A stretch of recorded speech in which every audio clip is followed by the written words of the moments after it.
Everyone, welcome to my channel. First time నా channel చూస్తున్నట్లయితే subscribe చేసుకోండి. ఈ మధ్యకాలంలో బీట్రూట్ పౌడర్ అన్నది బాగా ఫేమస్ అయింది అండ్ ఎక్కువగా అడ్వర్టైజ్మెంట్స్ అన్నీ ఇస్తున్నారు. సో ఆ పౌడర్ని మనకి ఫేస్కి ఎంత బాగా యూజ్ అవుతుందో అలానే ఈ పౌడర్ అన్నది మనం ఇంట్లోనే ఈజీగా తయారు చేసుకోవచ్చు. ఇది ఎలా తయారు చేసుకోవాలో చూసేద్దాం. ఇలాంటి పెద్దది బీట్రూట్ అన్నది ఒకటి తీసుకోండి, శుభ్రంగా కడిగి పెట్టుకోవాలి. సో దీన్ని మనం లేయర్ కింద కట్ చేసుకోవాలి. సో నేను కింద ఉన్న భాగాన్ని కట్ చేస్తాను. సో ఈ పైది చిన్నది కట్ చేసుకుంటే సరిపోతుంది. సో ఇది బాగా చిన్న చిన్న లేయర్స్లో కట్ చేసుకోవాలి. ఈ సైజ్ బీట్రూట్ అయితే సరిపోతుంది. సో దీన్ని లేయర్ కింద కట్ చేసేసుకున్నాము.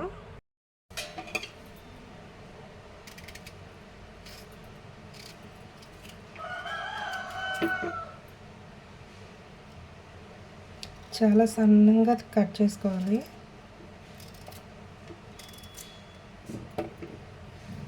చూసారు కదా, ఈ టైప్లో కట్ చేసుకోవాలి సన్నంగా.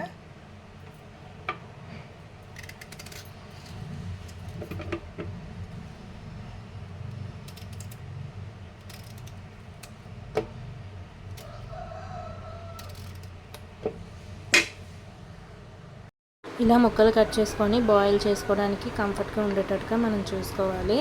సో ఈ ముక్కల్ని మనం ఒక గిన్నె తీసుకొని ఆ గిన్నెలో మనకి సరిపడేంతగా మనం చూసుకోవాలి, మనకి అవైలబుల్గా ఉండే గిన్నెని. సో ఈ ముక్కల్ని బాయిల్ చేసుకోవడానికి వేసేసుకుందాము. సో నేను ఒక చిన్న గిన్నె అన్న తీసుకున్నాను, క్వాంటిటీ తక్కువగా తీసుకున్నాను కాబట్టి ఈ గిన్నెలో మొత్తంగా యాడ్ చేసుకొని మనకి వాటర్ అన్నది ఎక్కువ యాడ్ చేయాల్సి ఉండద్దు. ఒక గ్లాస్ వాటర్ అన్నది యాడ్ చేయాలి, అది హాఫ్ గ్లాస్ అయితే సరిపోతుంది. సో మనకి ఇది బాయిల్ అయ్యే కొద్దీ ఇందులో వాటర్ కూడా మనకి యాడ్ అవుతుంది కాబట్టి హాఫ్ గ్లాస్ వాటర్ అయితే సరిపోతుంది. సో ఇలా వాటర్ వేసి మనం స్టవ్ మీద పెట్టి సిమ్లో పెట్టి బాగా మగ్గించుకోవాలి.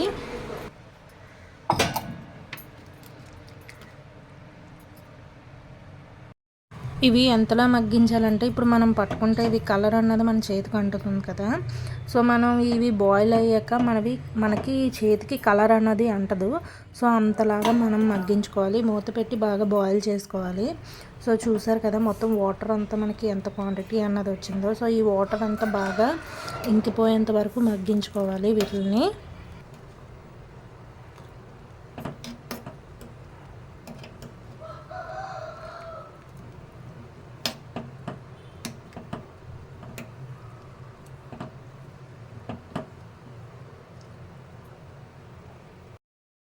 నెమ్మదిగా వీటి కలర్ అన్నది చేంజ్ అవుతూ ఉంటుంది అండ్ వాటర్ క్వాంటిటీ కూడా మనకి ఎక్కువ అవుతుంది. సో ఈ వాటర్ మొత్తం మనకి కలర్ అన్నది చేంజ్ అయ్యి పీసెస్ అంతా బాగా బాయిల్ అవుతుంది. సో ఈ ప్రాసెస్ అంతా మనకి కంప్లీట్ అయ్యాక మనకి పౌడర్కి ఈ బీట్రూట్ అన్నది తయారవుతుంది. సో ఇది బాగా బాయిల్ చేసుకొని వాటర్ మొత్తం ఇంకిపోయినంత వరకు వెయిట్ చేసుకొని బాగా బాయిల్ చేసుకోవాలి. ఈ వాటర్ మొత్తం మనకి ఇంకిపోయింది. మనకి ఇంకిపోయినంత వరకు మరగబెట్టుకున్నాం. బీట్రూట్ అన్నది చాలా బాగా బాయిల్ అయింది. ఇది మనం ముట్టుకున్నా మనకి కలర్ అన్నది అంటదు. సో ఒక స్టీల్ ప్లేట్ తీసుకొని మనం ఎండబెట్టుకోవాలి. స్టీల్ అయితే మనకి బాగా ఎండుతుంది కాబట్టి, ప్లాస్టిక్ కన్నా స్టీల్ బెటర్ కాబట్టి నేను స్టీల్ అన్నది తీసుకున్నాను. సో వీటిని ఈ విధంగా ప్లేట్లో ఎండబెట్టుకోవాలి. మొత్తంగా మనం ఎంత క్వాంటిటీ అయితే తీసుకున్నామో అంతా మనం ఇలా ప్లేట్ మొత్తం ఎండబెట్టుకోవాలి. ఇది మనకి డ్రై అయ్యాక చాలా తక్కువ క్వాంటిటీ అన్నది అవుతుంది, ఎందుకంటే మనం తీసుకుంది ఒక బీట్రూట్ కాబట్టి. సో ఇది మొత్తం ప్లేట్ అంతా స్ప్రెడ్ అయ్యేటట్టుగా మొత్తం నేను ఇలా వేసేసుకొని బాగా ఎండబెట్టినంత వరకు ఎండబెట్టుకుంటున్నాను. చూసారు కదా, ముక్క అన్నది మనకి కలర్ అది అంటట్లేదు. సో ఇంతవరకు మనం బాగా బాయిల్ చేసుకోవాలి. ఇప్పుడు మనకి ఇది పౌడర్కి సెట్ అవుతుంది. సో ఇది మనం ఎండలో పెట్టి బాగా డీహైడ్రేట్ అన్నది చేసుకోవాలి. ఇది బాగా ఎండబెట్టాక మనకి పౌడర్ అన్నది తయారవుతుంది. సో ఇది బాగా డ్రై అయినంత వరకు ఉంచుకుందాము. మనకి బీట్రూట్ అయితే డ్రై అయిపోయింది. అన్ని బీట్రూట్స్ మనకి డ్రై అయ్యేసరికి ఇంత చిన్నగా ఇలా అవుతాయి. సో ఇప్పుడు వీటిని మనం పౌడర్ కింద చేసుకోవచ్చు. ఇది మనం ఏంటంటే హెయిర్ కలర్కి యూజ్ చేసుకోవచ్చు అండ్ హెయిర్ ప్యాక్స్కి యూజ్ చేసుకోవచ్చు, బ్యూటీ ప్యాక్స్ కింద యూజ్ చేసుకోవచ్చు, ఫేషియల్స్లోని అండ్ లిప్ బామ్స్ కింద అన్నిటి కింద ఇది యూజ్ చేసుకోవచ్చు. సో ఈ క్వాంటిటీ అన్నది మనకు తక్కువగానే వస్తుంది. నేను ఒక బీట్రూట్ అన్నది తీసుకున్నాను. ఇది బాగా డ్రై అయితే ఇంత వచ్చింది. సో ఇప్పుడు ఇది మనం మిక్సీ వేసుకోవచ్చు. చూసారు కదా ఎంత చిన్నగా ఇదైపోయాయో. సో మనం ఇది పౌడర్ కింద తయారు చేసుకుందాము. మనకి క్వాంటిటీ తక్కువగానే వచ్చింది, బట్ ఏంటంటే పౌడర్ ఎంత వస్తుందో చూడాలి. ఇది సో ఇది పౌడర్ కింద తయారు చేసుకుందాము. ఇదైతే పౌడర్ అయిపోయింది. సో ఇక్కడ చూద్దాం. ఇది చూసారు కదా, మనకి ఈ మధ్యకాలంలో బాగా అడ్వర్టైజ్మెంట్స్ కూడా ఇస్తున్నారు బీట్రూట్ పౌడర్ గురించి. మనకి ఒక బీట్రూట్ అయితేనే ఇంత తక్కువ క్వాంటిటీ వచ్చింది. చాలా ఎక్కువ తీసుకుంటేనే మనకి పౌడర్ అన్నది క్వాంటిటీ ఎక్కువ వస్తుంది. సో ఇది మొత్తాన్ని ఒక ప్లేట్లోకి సర్వ్ చేసుకుందాము. ఒక బీట్రూట్ పౌడర్ అన్నది, ఒక బీట్రూట్ మొత్తం మనకి ఇంత పౌడర్ అన్నది వచ్చింది. సో ఈ విధంగా చూస్తే మనకి ఎక్కువ బీట్రూట్ తీసుకుంటే ఎక్కువ పౌడర్ అన్నది వస్తుంది. సో ఎక్కువ నిల్వ ఉంచుకునే అనుకునే వాళ్ళు ఎక్కువ బీట్రూట్ తీసుకొని ఇలాగ పౌడర్ అన్నది చేసుకోవచ్చు. సో ఈ బీట్రూట్ పౌడర్ మనకి నచ్చిన ఐటమ్స్ వేసి మనం యూజ్ చేసుకోవచ్చు. ఇప్పుడు చాలామంది అడ్వర్టైజ్మెంట్స్ ఇస్తున్నారు. సో సేమ్ పౌడర్ అన్నది ఇలాగే యూజ్ అవుతుంది. స్కిన్కి యూజ్ చేసుకోవాలనుకున్న వాళ్ళు అయితే ఈ పౌడర్లో కొంచెం గంధం వేసి యూజ్ చేసుకోవచ్చు పౌడర్ తయారు చేసుకొని. నెక్స్ట్ ఏంటంటే ఇది లిప్స్కి కూడా అప్లై చేసుకోవచ్చు. రోజ్ వాటర్ లేదా నార్మల్ వాటర్ అన్న పాలు అన్న కలిపి అప్లై చేసుకోవచ్చు ఈ పౌడర్లోని. సో ఈ పౌడర్ అన్నది ఇంట్లోనే ఈజీగా ఇలా తయారు చేసుకోవచ్చు. సో చాలా సింపుల్ ప్రాసెస్. ఈ మెథడ్లో మనం తయారు చేసుకుంటే బీట్రూట్ పౌడర్ అన్నది తయారవుతుంది. ఖచ్చితంగా ట్రై చేయండి. రెమెడీ అయితే చాలా ఈజీ ప్రాసెస్. సో స్కిన్కి ఎటువంటి సైడ్ ఎఫెక్ట్స్ ఉండవు, ఇంట్లోనే మనం తయారు చేసుకున్నాం కాబట్టిగా.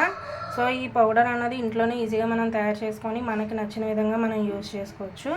సో ఈ పౌడర్ అన్నది మనకు చాలా బాగా యూజ్ అవుతుంది. ఖచ్చితంగా ట్రై చేయండి టిప్. పౌడర్ని hair colours example burgundy colour అంటే చాలామందికి ఇష్టం ఉంటుంది. సో బర్గండీ కలర్లో బీట్రూట్ పౌడర్ అన్నది యాడ్ చేసుకోవచ్చు. సో మనకి హెయిర్ కలర్ కింద కూడా ఇది బాగా యూజ్ అవుతుంది. ఈ బీట్రూట్ పౌడర్ని ఎలా యూజ్ చేయాలో చూసేద్దాము. కొంచెం బీట్రూట్ పౌడర్ అన్నది యాడ్ చేసుకోవాలి. సో ఇది నేను లిప్స్కి యూజ్ చేస్తాను. ఇందులో కొంచెం రోజ్ వాటర్ అన్నది యాడ్ చేస్తున్నాను. సో ఇది బాగా కలిపేసుకోవాలి.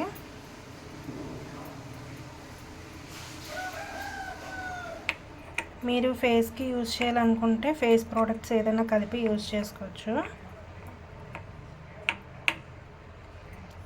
సో ఇప్పుడు ఇది మనం లిప్స్కి అప్లై చేద్దాం అనుకున్నాం కదా, ఇప్పుడు లిప్స్కి అప్లై చేద్దాం. మందికి లిప్స్ అన్నవి డార్క్నెస్గా ఉంటాయి కదా, సో వాళ్ళకి ప్యాక్ బాగా యూజ్ అవుతుంది అండ్ లిప్స్ రెడ్గా చేయడానికి యూజ్ అవుతుంది. ప్రతి ఆడవాళ్ళకి టిప్ అన్నది బాగా యూజ్ అవుతుంది. సో ఈ పౌడర్ అన్నది ఇలా లిప్స్కి అప్లై చేసుకోవాలి. లిప్స్ మొత్తం స్ప్రెడ్ అయ్యేటట్టుగా ఇలా మసాజ్ చేస్తూ డ్రై అయినంత వరకు ఉంచుకోవాలి. ఇలా డ్రై అయ్యాక మనం వాష్ చేసుకుంటే లిప్స్ అన్నవి మనకి నేచురల్గా రెడ్ అన్నది రావడానికి యూజ్ అవుతుంది. సో పౌడర్లో మనకు నచ్చిన ఐటమ్స్ యాడ్ చేసుకోవచ్చు. సో నేచురల్గా మనకి రెడ్నెస్ అన్నది వస్తుంది అండ్ డార్క్నెస్ పోవడానికి యూజ్ అవుతుంది. ఎక్కువగా హెయిర్ కలర్స్లో యూజ్ చేసుకోవచ్చు అండ్ ఫేస్కి యూజ్ చేసుకోవచ్చు. ఫేస్కి మనకి నచ్చిన ఐటమ్స్ యూజ్ చేసుకోవచ్చు. అండ్ నెక్స్ట్ బ్యూటీ ప్రోడక్ట్స్లో కూడా మనకి పౌడర్ అన్నది యూజ్ చేసుకోవచ్చు. ఈ మధ్యకాలంలో బాగా అడ్వర్టైజ్మెంట్స్ అన్నీ ఎక్కువ అవుతున్నాయి. సో ఈ టిప్ అన్నది ఇంట్లోనే ఈజీగా తయారు చేసుకోవచ్చు. నా వీడియో మీకు నచ్చినట్లయితే లైక్ చేయండి, షేర్ చేయండి, కామెంట్ చేయండి అండ్ సబ్స్క్రైబ్ చేసుకోండి.